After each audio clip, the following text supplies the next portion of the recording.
Assalamualaikum warahmatullahi wabarakatuh. Saya Firda Amara. Saya Rahel Syifa Mutmainah.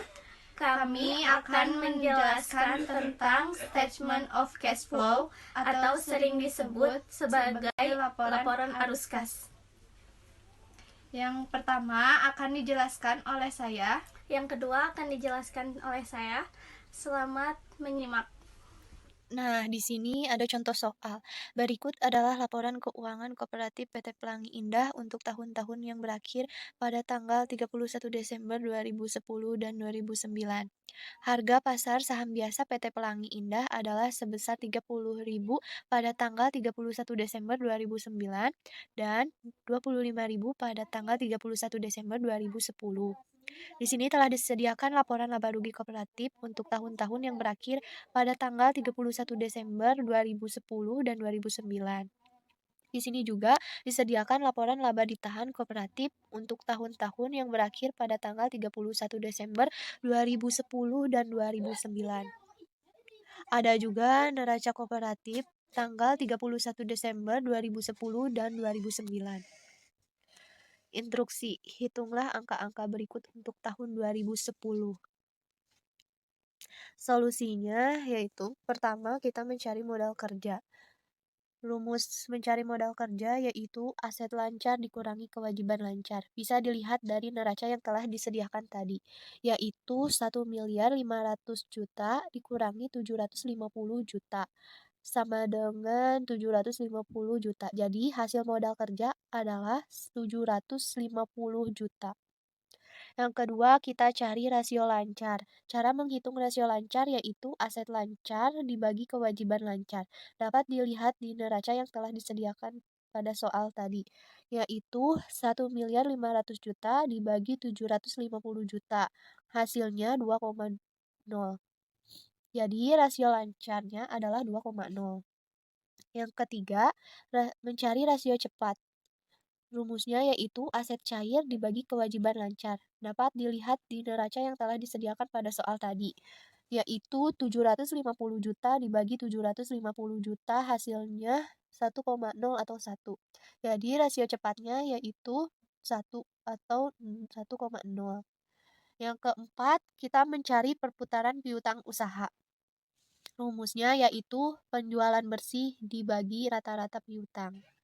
Penjualan bersih kita lihat di laporan laba rugi, sedangkan rata-rata piutang kita lihat dari neraca, yaitu 5 miliar dibagi 425 juta ditambah 325 juta dibagi 2. Hasilnya 13,3. Jadi perputaran piutang usahanya adalah 13,3. Nah, selanjutnya kita mencari jumlah hari penjualan dalam piutang. Rumus jumlah hari penjualan dalam piutang yaitu rata-rata piutang dibagi rata-rata penjualan harian. Rata-rata piutang kita lihat dari neraca yang telah disediakan dalam soal tadi.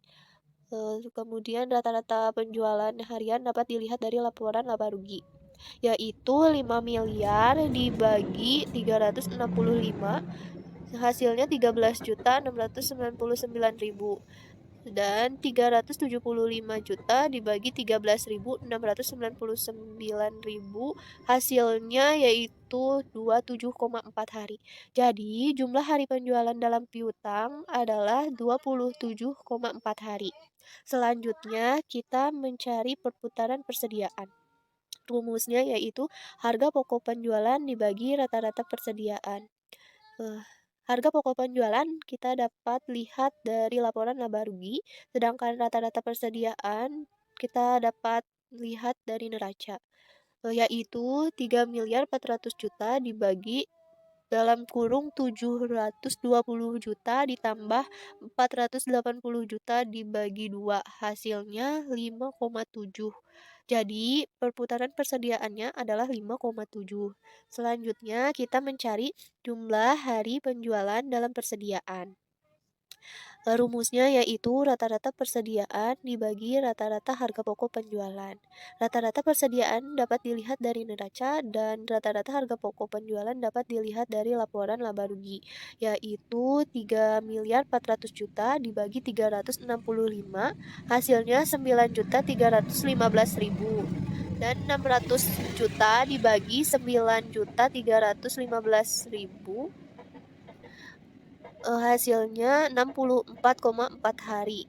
Jadi, jumlah hari penjualan dalam persediaan adalah 64,4 hari. Selanjutnya, kita menghitung rasio aset tetap terhadap kewajiban jangka panjang.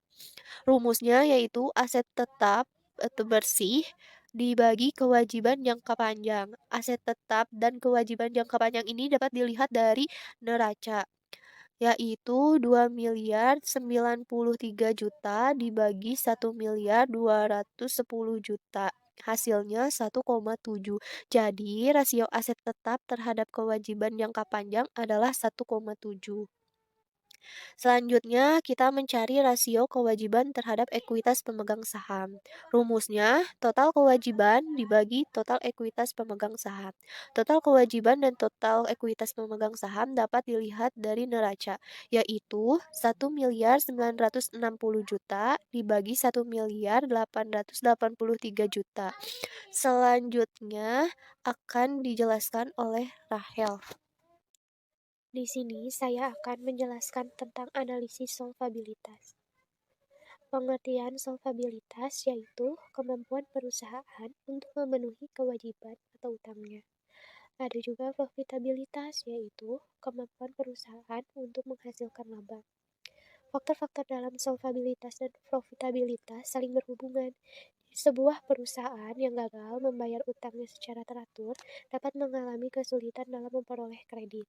Pada paragraf berikutnya akan dibahas mengenai berbagai jenis analisis keuangan yang berguna dalam mengevaluasi solvabilitas sebuah perusahaan. Pada bagian berikutnya akan dibahas mengenai berbagai jenis analisis profitabilitas. Contoh-contoh pada kedua bagian tersebut berdasarkan laporan keuangan PT Pelangi Indah.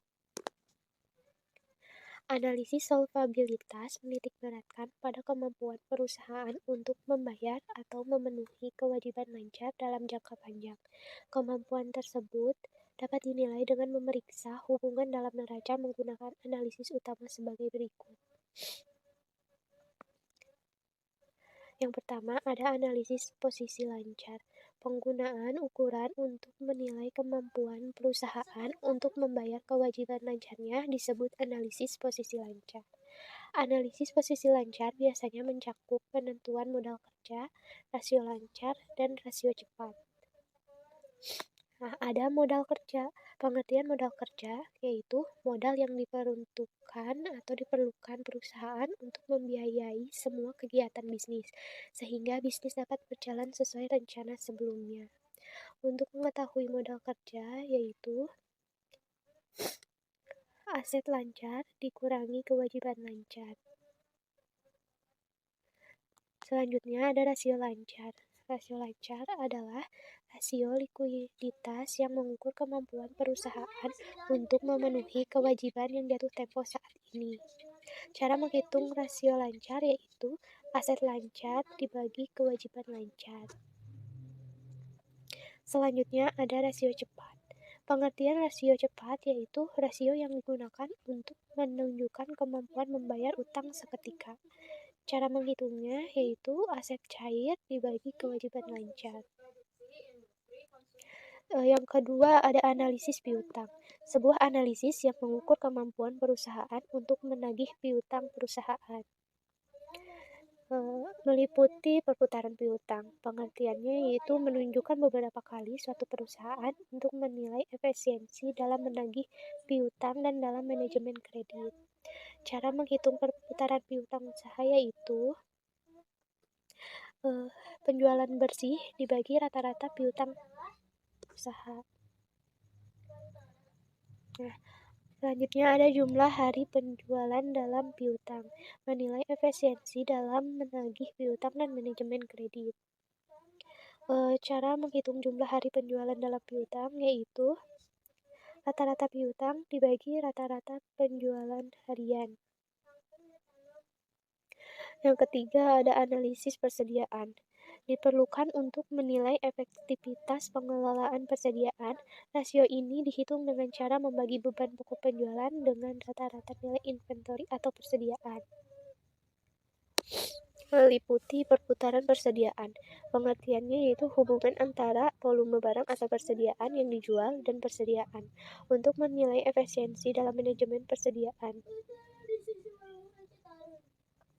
Nah, selanjutnya ada juga hari penjualan dalam persediaan. Pengertiannya yaitu ukuran lain atas hubungan antara harga pokok penjualan dan persediaan yang dihitung dengan cara membagi rata-rata persediaan dengan rata-rata harga pokok penjualan. Selanjutnya ada rasio aset tetap terhadap kewajiban jangka panjang. Pengertiannya yaitu ukuran kemampuan solvabilitas yang menunjukkan margin keamanan bagi pemegang surat utang atau pemegang obligasi. Selanjutnya ada rasio kewajiban terhadap ekuitas pemegang saham. Ukuran solvabilitas yang menunjukkan margin keamanan untuk kreditor dan juga menunjukkan kemampuan perusahaan untuk bertahan dalam kondisi usaha yang tidak menguntungkan. Yang terakhir ada berapa kali beban bunga diperoleh. Kadang kala disebut rasio tertutupnya beban tetap selama tahun berjalan. Semakin tinggi rasionya, semakin rendah resiko kemungkinan pembayaran bunga tidak dapat dilakukan saat laba menurun.